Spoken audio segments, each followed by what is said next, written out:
Assalamualaikum warahmatullahi wabarakatuh. Waalaikumsalam warahmatullahi wabarakatuh. Gimana kabarnya? Baik Bu, baik Bu. Udah makan semua? Sudah Bu. Oke.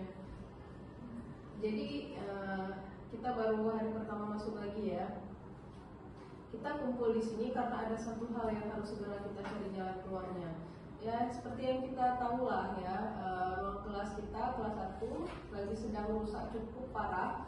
Atapnya bocor, terus plafonnya mulai rapuh, lantainya juga ngangkat karena rembesan air.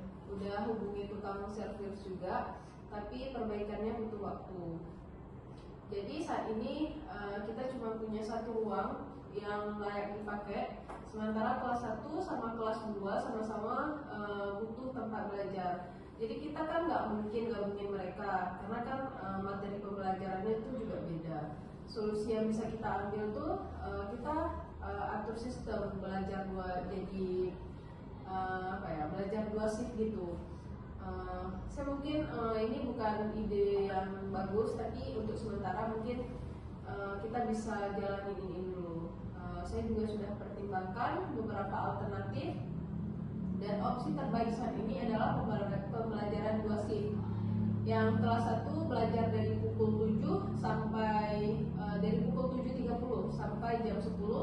Kemudian dilanjut dengan anak kelas 2 dari jam 10.15 sampai jam 12.45. Jadi nanti kita akan sesuaikan metode dan waktu belajar supaya tetap efektif. Yang penting anak-anak ini tetap dapat pelajaran intinya. Mereka tetap semangat dan guru-guru juga enggak kelelahan gitu. Bagaimana pendapat kalian? Kalau dari sisi kurikulum Bu, kita bisa ambil pendekatan yang lebih fleksibel gitu. Fokus ke materi intinya aja. Yang penting anak-anak itu paham konsep dasarnya dulu, terutama di literasi sama numerasinya itu.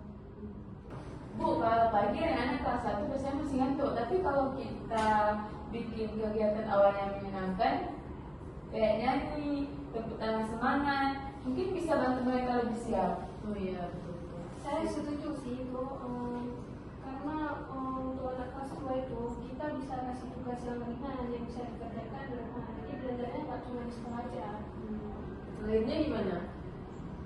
Saya juga setuju Bu, nanti saya akan bantu atur sistem pengawasan ketika pergantian shift, biar nggak ada tumpang tindih, apalagi soal jajan atau keramaian di halaman. Oh iya.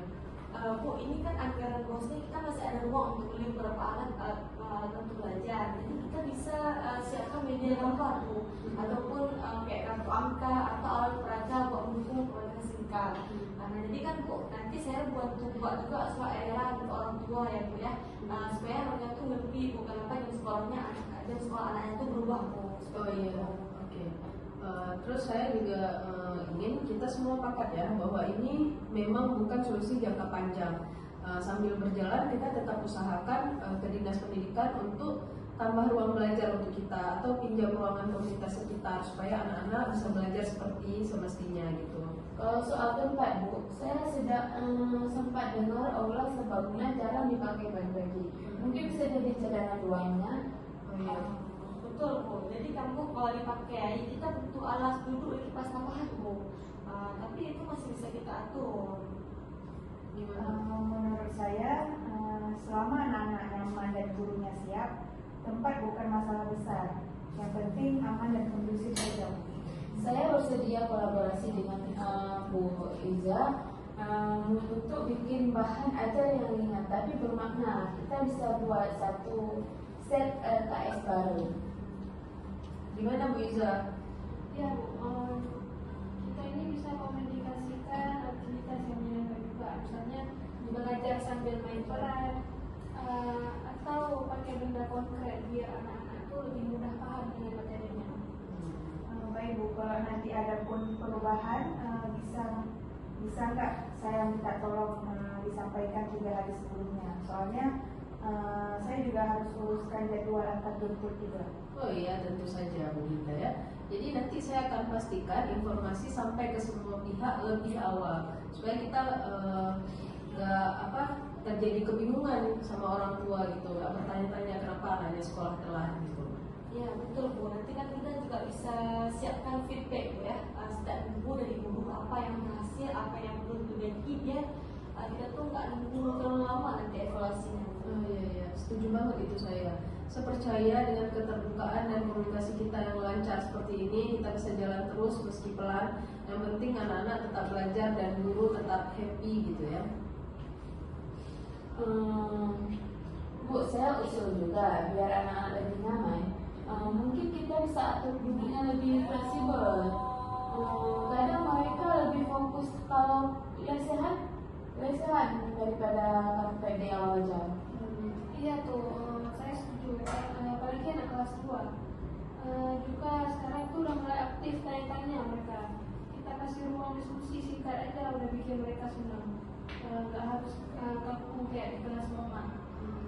Nanti saya juga akan bantu buatkan format pembelajaran yang simpel. Isinya bisa campur aktivitas membaca, menulis, menghitung, bermain kata. Yang pokoknya yang nggak perlu ribet-ribet gitu. Baik, saya juga akan bantu buatkan jadwal tiket kebersihan karena kelas dipakai 2 shift. Jangan sampai kotor pagi numpuk buat yang dipakai untuk siang hari. Oh iya Bu, saya mau ingatkan juga kalau ada perpindahan waktu itu harus masuk ke data MIS kita. Jadi harus saya input ulang, mohon infonya jangan nempel. Baik Bu, kita juga nanti bisa juga kita ajak komite sekolah Bu ya. Biar siapa tahu kan mereka bisa bantu cari solusi di jangka panjang Bu, kayak sewa bangunan sementara atau patungan beli tenda aja lah Bu. Iya, untuk kelas daruratnya ya. Iya. Itu bagus banget ya Tiara. Kita jadi nggak boleh kerja terus sendiri gitu. Kita rangkul semua pihak termasuk komite dan tokoh masyarakat. Karena ini kan urusan bersama, karena ini sekolah kita bersama semua masyarakat di sini. Jadi kita harus bekerja sama untuk memperbaiki kelas di sini gitu. Kalau nanti jadwal berjalan lancar, saya juga bisa undang wali murid untuk lihat langsung kebanyakan anak-anaknya supaya mereka tenang gitu. Saya suka itu. Transparansi langsung ke wali murid itu membuat kepercayaan mereka itu makin naik dan mereka juga bakal lebih siap bantu dan mendorong dari rumah. Terima kasih semuanya ya. Saya bangga punya tim yang kompak seperti ini. Saya yakin dengan semangat yang kita punya, yang kita bawa hari ini, keterbatasan kita hari ini nggak jadi hambatan. Kita jalanin ini dengan ikhlas, dengan penuh semangat. Jadi kesimpulannya itu kita akan uji coba sistem shift dulu sekitar berapa minggu gitu, 2 atau 1 minggu dulu. Kita evaluasi bareng setiap Jumat. Kalau ada yang berat, jangan dipendam, sampaikan aja. Saya akan terus dukung kalian dan bantu semampu saya. Ingat juga kita bukan sekedar rekan kerja di sini, kita membentuk masa depan anak-anak. Jadi terus semangat. Nah untuk untuk kesimpulannya, hasil rapatnya berarti kita kita tetap mempertimbangkan kenyamanan serta semangat belajar anak-anak. Untuk kegiatan pembelajaran tetap aktif, kita melakukan dengan sistem belajar shift yang dibagi menjadi 2 dalam 1 kelas. Dan ini bukan solusi permanen, tetap libatkan kerjasama dengan komite dan masyarakat. Saya harap kita semua terus menjaga komunikasi, saling mendukung dan mengevaluasi ini secara berkala. Jadi kita nggak cuma mengajar lah di sini, kita sama-sama membentuk masa depan anak-anak. Oke, karena udah ada hasilnya dari rapat kita hari ini, bisa kita tutup. Terima kasih untuk kehadirannya. Assalamualaikum warahmatullahi wabarakatuh. Waalaikumsalam warahmatullahi